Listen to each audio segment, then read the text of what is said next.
বিশ্রামগঞ্জে নারী শিশুসহ একাধিক ব্যক্তির উপর দুষ্কৃতী হামলা। বিশ্রামগঞ্জ বুধবার সকাল 11:30টার দিকে বিশ্রামগঞ্জে এক ন্যাক্কারজনক হামলার ঘটনায় চাঞ্চল্য ছড়িয়েছে। স্থানীয় সূত্রে জানা গেছে, নারী ও শিশুসহ একাধিক ব্যক্তি পথচারী দুষ্কৃতীদের হাতে দুইবার আক্রান্ত হন। ঘটনাটি ঘটে বিশালগড় বাইদ্দার দিঘি ও জাঙ্গালিয়া এলাকার দুটি পরিবার মাতাবাড়ি যাওয়ার পথে। তারা গাড়ি নিয়ে বিশ্রামগঞ্জ থানার সামনে পৌঁছালে স্থানীয় এক যুবক, যিনি মাদক ও অবৈধ কাজের সঙ্গে যুক্ত বলে অভিযোগ, বাইক চালানোর সময় মোবাইলে কথা বলছিলেন। তার বাইকটি সামান্য গাড়ি স্পর্শ পেলে তিনি উত্তেজিত হয়ে গাড়িচালককে মারধর করেন। পরিস্থিতি এড়িয়ে যাত্রা অব্যাহত রাখলেও কিছুক্ষণ পর ওই যুবক ৮-১০ জন দুর্বৃত্তকে সঙ্গে নিয়ে পুনরায় গাড়িটিকে ধাওয়া করে দেওয়ানবাজার এলাকায় আটক করে এবং গাড়িতে থাকা নারী, পুরুষ ও শিশু সহ সবাইকে বেধড়ক মারধর করে।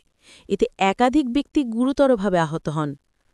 পরবর্তীতে আক্রান্ত পরিবারটি অভিযুক্তদের নামসহ বিশ্রামগঞ্জ থানায় লিখিত অভিযোগ দায়ের করেছে।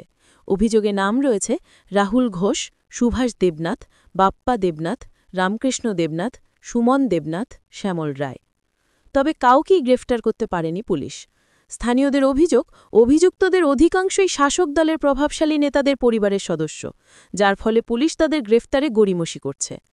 এ বিষয়ে বিশ্রামগঞ্জ থানার ওসি জানিয়েছেন, অভিযুক্তদের দ্রুত গ্রেফতার করে আইনানুগ ব্যবস্থা নেওয়া হবে।